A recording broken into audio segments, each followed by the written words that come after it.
Text messaging is a big trigger in many breakups. Almost 50% of the breakups I work with happen because of a text message or text messages. One person said something and the other person interpreted it in a certain way. One person took so long to respond and the other person reacted or overreacted. One person had been texting way too much and a person can only text so much. It doesn't help that with text messaging we are always on.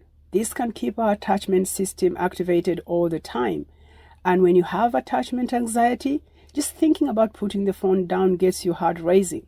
What if you miss your ex's message?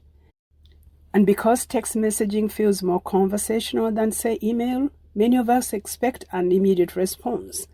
After 30 minutes with no response, a million thoughts race through your head. Why haven't they responded? Did they forget to reply? Did you say something that upset them? Should you have worded your text differently? Should you send another text to apologize? How long should it be? What if they don't respond? Why did you even send the text in the first place? Are they even thinking about you? How can they go on for hours without thinking about you when you think about them all the time? This goes on. And by the time they respond, you're an anxious mess and even in a bad mood. If your ex is a dismissive avoidant, there's a chance that they don't like to text a lot. In fact, dismissive avoidants don't like too much contact at all. They don't even read messages for a few hours or a few days. And to add on to that, dismissive avoidants are generally not sensitive to how the other person may interpret a text message or how they will feel if a text message is delayed. The longer a dismissive avoidant takes time to respond, the longer you stay activated and text them even more or say something that triggers their attachment avoidance. If your ex is a fearful avoidant, they will sometimes respond immediately and other times they will deliberately hold off responding even when a response is urgent. This is because fearful avoidants don't want to seem more interested or invested in the relationship than you were. They don't want to come off as needy and feel less needy if you send them more text than they do and when you are the last one to send a text.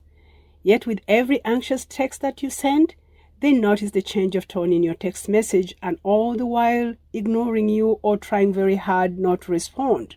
The more anxious or angrier you get, the more hesitant they are to respond. Sometimes it's hard to know who started the activation and deactivation system. The dismissive avoidant not responding enough or responding quick enough, or the anxious person texting too much. The fearful avoidant inconsistent with their responses and acting like they don't care, or the anxious preoccupied person texting for reassurance and projecting their feelings about what is happening. So how do you avoid the activation and deactivation of the attachment system? The permanent solution is to work on becoming secure attached. You can do this with a therapist or on your own with the resources available on the internet and with books on secure attachment. It is important, however, to remember that becoming securely attached takes time. Even with the best therapist, you cannot become securely attached in a week or even in a month. While you work on becoming securely attached, this simple guidance will help you if you have attachment anxiety or if you're a fearful avoidant leaning anxious. 1. Pay attention to how the fear of rejection or abandonment plays into how you interpret text messages. Is it the text message you're anxious about, or is it the fear of being rejected or abandoned? If you can, identify the pattern or patterns that trigger you and consciously try not to get triggered. 2. If you feel triggered by what your ex said, ask yourself if this is your issue or an issue with your ex or an issue with the current situation. Just because you're anxious or triggered doesn't always mean you are wrong. Sometimes your anxiety is your body's way of telling you that something needs your attention. 3. If what needs your attention is something you can fix on your own or need to address, take your time to find the best possible way to fix it or address it that doesn't involve panic or fear of losing your ex forever. Put the phone down if you need to, turn off notifications, and sort out your feelings before you reply. 4. Don't try to fill in the missing information about what your ex is thinking or what might be happening on the other end of the text message exchange. Remind yourself that you have been triggered and what you're feeling is temporary. You may feel differently in 30 minutes, an hour, or the next day, or the situation may change. 5. Keep an open mind, including one that you don't know what is happening on the other side. Your ex could be busy and has not read your messages, or they have read your messages and haven't responded for reasons that have nothing to do with you. If your ex is a fearful avoidant, maybe they are not responding because they're trying not to appear needy by not responding too quickly. If your ex is a dismissive avoidant, maybe they don't feel like replying because that's how dismissive avoidants are. The point is, it is not always about you. 6. If you don't know why your ex has not responded, don't apologize or tell your ex how much you love them because you think it will get you on their good side.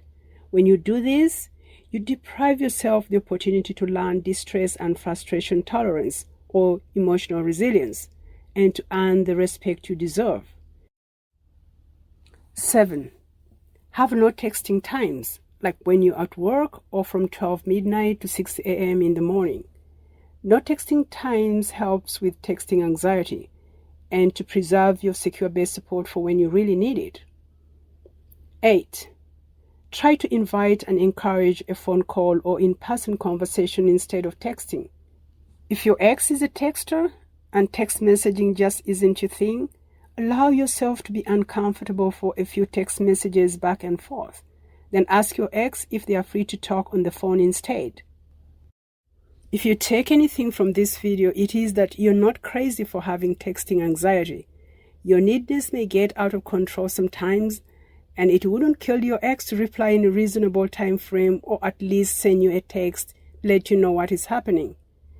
Thing is, you cannot control what somebody else does or how they react to certain things, but you can control what you do, what you react to, and how you respond.